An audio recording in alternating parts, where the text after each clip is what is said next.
Hello everyone. In this video, I am going to discuss about the Docker commands. See, Docker is a container platform that will provide you a service so that you can able to make a container of your application and you can deploy it on some of the services like the cloud service, and you can go for the container orchestration. We will discuss about these all things in the further. First of all, I will go with the Docker commands. We have previously discussed a lot of those things. First of all, I will tell you how to install the Docker command in the EC2 machine of the AWS. Previously, I had discussed like how we can able to get the commands, like how we can able to use the EC2 machine in our local system using the mobile extern. If you haven't gone through it, I will recommend you to go through it. First of all, I will just go with the Docker. How to install the Docker? For that, I took some examples. Sudo apt install -y, that means s docker.io. This is how we install. I will just apt get install. Sorry. I'll just put these all command inside my GitHub file. You can just fork it and you can learn out of there. We are just installing the Docker and we have to make some configuration, essential configuration, so that we can able to run the Docker. Once it is done, what we do, we just use sudo systemctl start docker, and this will start my Docker. And first of all, we have to enable it. It is running, but we have to enable it so that we can able to use the Docker. Once we enabled it successfully, then if I say sudo docker run hello world, it's gonna give me the hello world. See, hello world is a folder, like it is a image that is not present locally. It is present somewhere in the Docker Hub. What is the Docker Hub? As I have previously discussed, whenever we run any Docker file, it will convert our whole of the application into an image, and we can able to export this image anywhere in around the world using the Docker registry or the container registry. And these Docker registry might be private, public, or anything, and these Docker registries, multiple Docker registries, we can able to store in the Docker Hub. And first of all, when I say hello world, it is not present locally because we haven't created any of things as of now. It just pulled the image from the Docker Hub and installed locally, and it started running those things.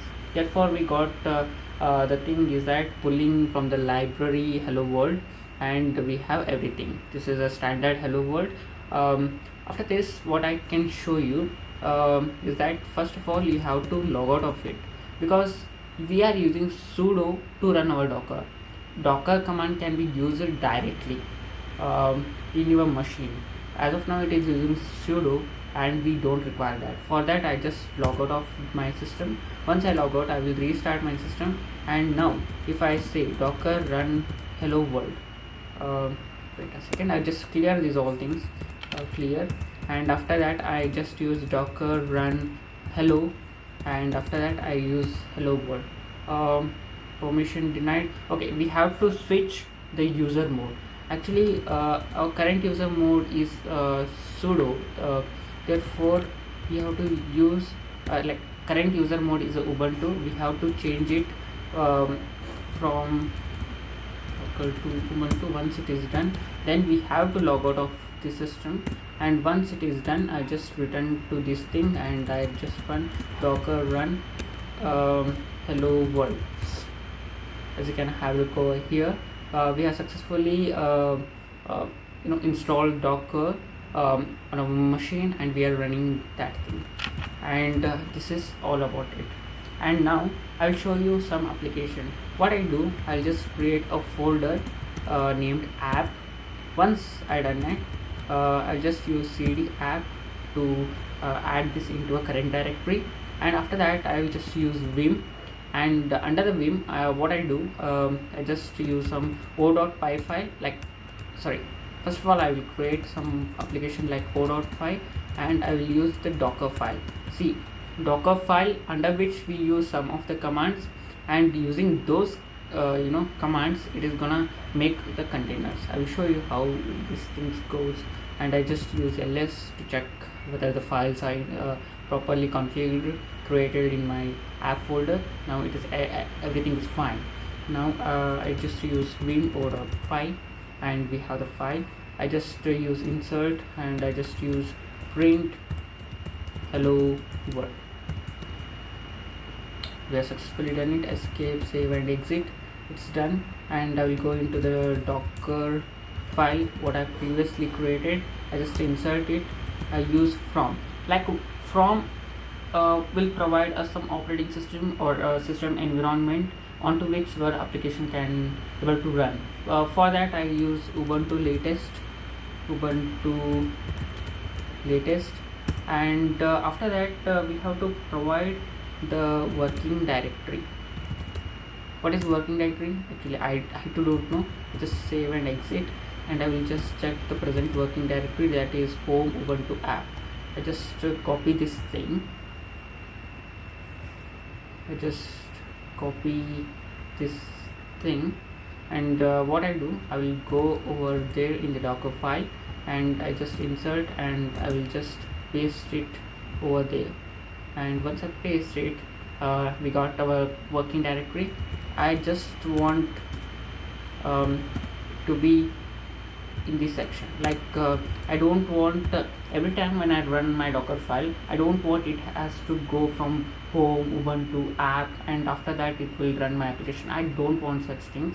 Therefore what I do, I copy this home Ubuntu app into a dot directory. It has copied everything from there into this particular copy, and if I use that, and after that I have to run some of the applications, like run some of the important commands, because for running your Python application you require first thing the Python, and second thing the P.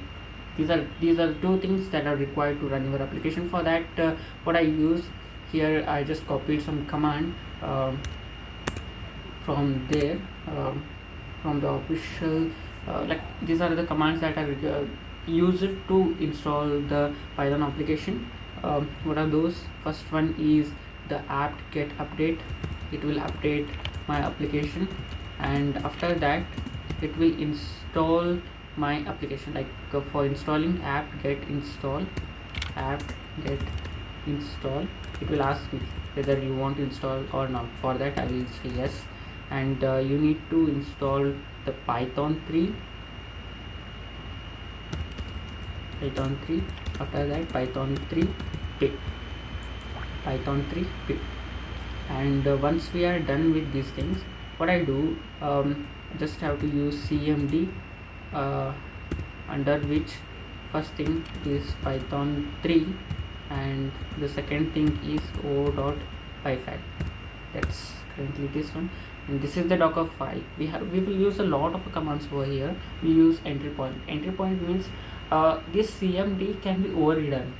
If there comes any sort of a task for the Docker file to execute, it will just override the cmd command and it will execute the further things. And we will learn these all things in the multi-stage Docker, but as of now just think of it as a like endpoint. cmd is an endpoint that can be overridden. Like if there is another essential task that has to be executed, then it will just override the cmd command and it will execute the further. But the thing is that some of the application you have to run some of the commands. For that we use entry point. When we are dealing with some of the Nginx server or the Django Flask, for such condition we require entry points. As of now it is not required. Just think of it, from means the machine or the system library what we have to install. Working directory, the present working directory onto which we can able to install. Copy means it will copy everything from the folder into a small mini folder onto which it can able to execute. After that we have the run command. It will just run the essential commands so that it can install the Python and pip, and it will run the Python application using the cmd. Once it is done, escape, save and this thing. And what I do, I just use docker run first we have to build the application. For that I use docker build -t. I have to give some tag name. This is not required. If you don't want to add tag name, you can just use dot. Why I'm using dot, as I have previously discussed, in the docker file, in the copy we are using dot, and we are using the whole directory. It is copying into the dot, and that dot has every information of that folder, and it is executing this. Here we are using it. When I use docker build dot, it will just pick up those all the folder, and it will start building a docker image out of it. And I just want to name my application. For that I can use docker -t and dot. And if you are logging into your docker hub, you can go into the docker, you can log in over there. It will give you credentials, password and username, and you can able to add here once if you go with the docker login. I will show you that also. And as of now, what I do, docker -t, I have to give some tag name. I will use app and just run. And it started building my application. Started building my application. As previously I have discussed, if your friend wants sushi and you want to have the authentic sushi, you will just pack everything into a small refrigerator. You will give all the essential items, and you will just give a manual to how to prepare it. That manual is your docker file. Those all the applications is your folder, and he is packing everything. That means he is creating an image, and this process is called as build. It is done. Okay, once it is done, what I do, I just want all of the docker images that are present in it. How many docker images? Currently we have hello world, what we got from outside. Ubuntu, because we ran Ubuntu inside the docker file, therefore it is also there. And application, as of now we have built our application, that is there. Now what I do, I just use docker run -it, integrated mode. We have two modes, integrated and detached. Detached means it will get detached from the main application and it start running. Integrated mode means it is running there itself. And after that we have to provide the name CAEB 284A223. Yeah. Okay, sorry, I had to go over there. I think I made some mistake in the docker file, and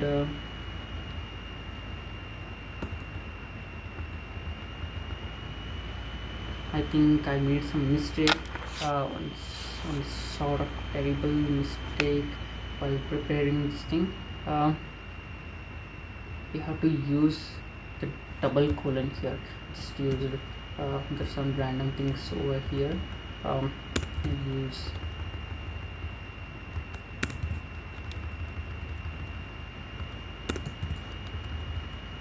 again. I have to okay, I just save and execute, and I just build the docker, and once it is done, I'll just be back with these all things where we can able to run our application smoothly using the docker. And